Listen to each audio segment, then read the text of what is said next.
7 signs that you're in a toxic friendship. We've all heard the studies about the important role friendships play in our emotional and physical well-being.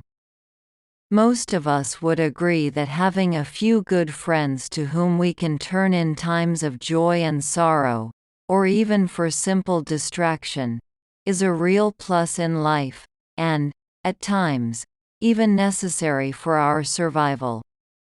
So how could friendship ever be a bad thing? Here are 7 ways, each a good reason to move on from an unhealthy friendship. They take and you give. If over time you notice that the balance between giving and receiving leans heavily toward you giving, and your friendship rarely focuses on your needs, it's time to have a talk. If after making it clear that you want a more equal relationship it is obvious that you have become a permanent caretaker to your friend, you can either charge professional fees or gracefully move on. They do not support who you are. Good-natured teasing is not unexpected in friendships, nor necessarily unwelcome. But when criticism and put-downs become a regular part of your conversations, it has stopped being a friendship that will enhance your emotional health. A friend's digs may be aimed at lowering your status in the relationship in order to elevate their own. This does even greater harm when it takes place in public. Speak up. Tell your friend you want to be treated with respect. And if it is a person you would like to keep around, give him or her time to change. If the response to your request is more criticism, move on. They cannot be trusted with your secrets. A few proven trustworthy friends can be an essential part of a healthy life.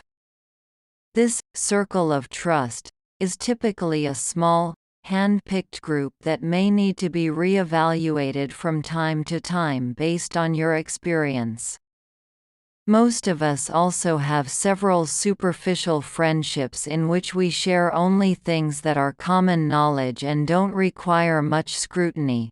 But those who get to hear our secrets must be true blue and also be willing to trust you with their inner thoughts as well. Keeping in mind that human beings are imperfect and may slip up.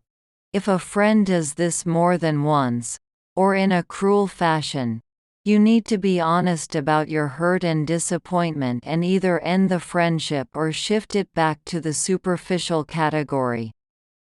They bring out the worst in you. Some friends are just not well enough to be what you need them to be. When you have an emotional growth spurt, you may find that your oldest friend isn't able to go along with you into a healthier future. They might actually prefer that you keep drinking, advise you to start dating only days after a separation, tell you to leave a relationship when you haven't even tried to work on it, or suggest that plastic surgery would be the solution to your low self-esteem. If it is time to let go, start bringing healthier friends into your life and gradually decreasing time with your old friend. You may end up influencing him or her in a positive way, but keep in mind that we're unlikely to change anyone with advice or lectures. They consistently disappoint you. When a friend makes a plan with you where your expectation is a time for intimate sharing and catching up, and without warning they bring along another friend you don't know, it's a little upsetting, but we can get over it. If they cancel plans for a great concert you were going to see together and take a date instead, you might be able to accept it, after some time talking and making amends. If they borrow money from you and then buy themselves a new jacket without paying you back, you may need to stop loaning money and seriously talk about your feelings. If episodes like all of the above are occurring with some regularity, you may get tired of expecting him or her to treat you with respect and sick of requesting change with no results. This pattern is unlikely to change, and it is time to move on and spend time with more reliable, considerate people. They don't like or respect your spouse, child, or family. It is not easy to balance all of our important relationships and maintain healthy interactions with all of them. We rely on friends to help us see the other side of things and to listen to us when we need to complain about someone who is a challenge for us.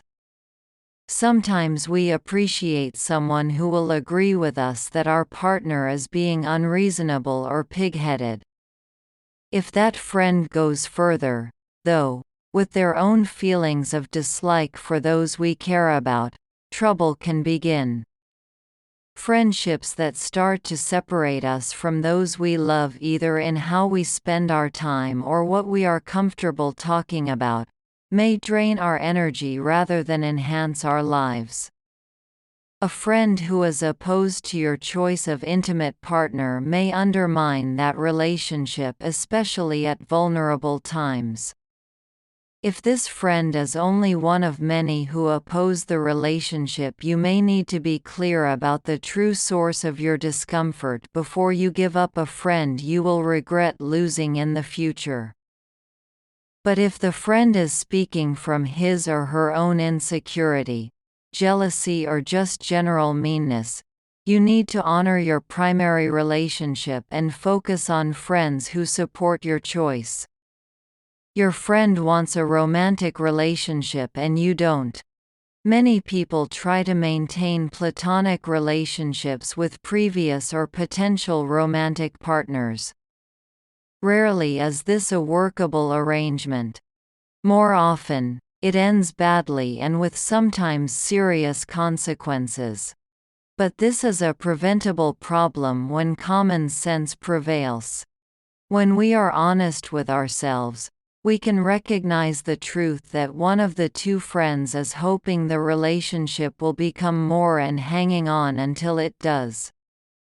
Once attraction begins to surface, it becomes impossible to ignore and generally requires the end of a friendship.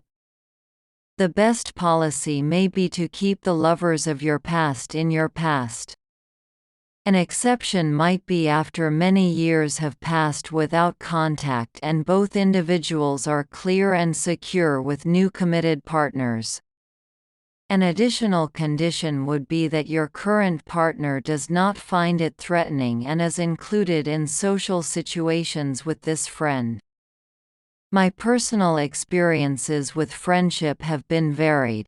As a young girl, I saw friends in a self-centered way, as a means to social connection, not knowing how to share myself with them or be present for them.